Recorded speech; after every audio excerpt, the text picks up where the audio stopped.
If we can't speak our true voice even when it's being asked for, then we probably will never be able to speak it. And if we're never able to speak it, then we won't be able to take on the problems in the world or be able to resonate effectively with another person. Like what Mhm. it takes to resonate effectively is to be true to yourself first. Like tuning Mhm. forks, we humans have a certain vibration that can resonate with each other. But in Mhm. order to resonate with each other, just like a tuning fork, you have to kind of pull off the mold and the cobwebs and the dust and the mud that might be interfering with the vibration of that tuning fork.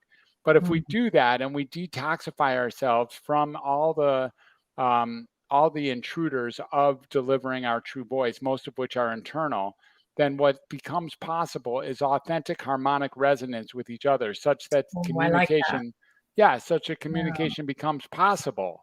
And again, we don't want anything more in this world than to be heard for who we are.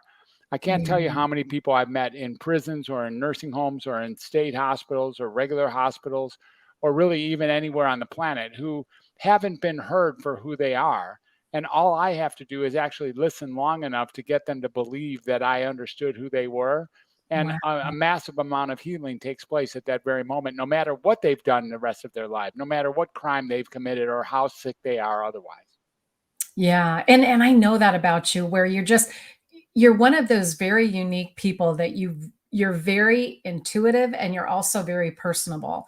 And I would love to see and have you share with our audience, how do you help people to find their true voice and Yeah. communicate more effectively? Well, I think the first thing to do is really get like from the ground up, really get Mhm. each and every person to realize that there's nothing wrong with them. Mm.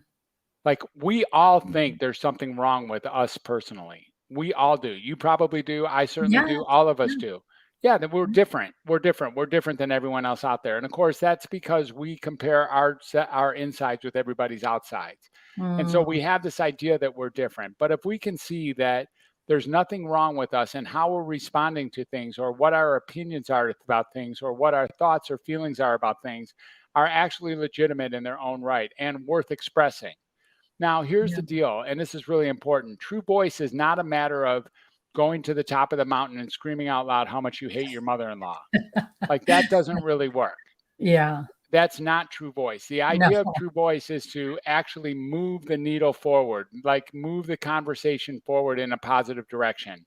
So the only reason to speak is to actually move a conversation forward. So what do you think the number one ingredient in having a good true voice is? Oh my gosh, just being able to have the courage to speak the truth. Exactly. And on the heels of what? On the heels of excellent listening, right? Like, you Yes, need to be able most to listen definitely. to who is that person that you're with or what is the situation or the context that you find yourself in so that when you speak, you are moving that needle forward. True Yeah. voice is a matter of moving that needle forward as a function of the listening you provide for the person or the situation that you're in. And Mm. then you can get an idea of how to move that conversation forward and do so by bringing that true voice forward. You might find that being silent is a form of true voice. It's possible that the way to move that conversation forward is not to say anything. It is possible. Like, there are Mhm. times when what you have to say might not be welcome. You might notice there are times when we speak something just to quote, get it off of our chest. Mhm. That's I actually think a we've all very done that. Oh, absolutely. that's a very selfish way to communicate. Mhm. Just I because think so something's on too. your chest. It's a Yeah. very selfish way to communicate. What we need to do is realize that when we're actually expressing something, our object, our responsibility, our accountability is to move that needle forward in that conversation. And In a just saying yeah. something to get it off of your chest doesn't get it off your chest, and B doesn't work to move that conversation forward. Yeah, it doesn't serve the conversation, and you don't Doesn't have at that all. person's best interest in mind. You're being like you said, it's very selfish, and I think It's selfish. a lot of conversations and that's such a good point. I mean, I never looked at it that way, where you wanna get something off your chest and you just wanna get it over with and say it, but Right. really it's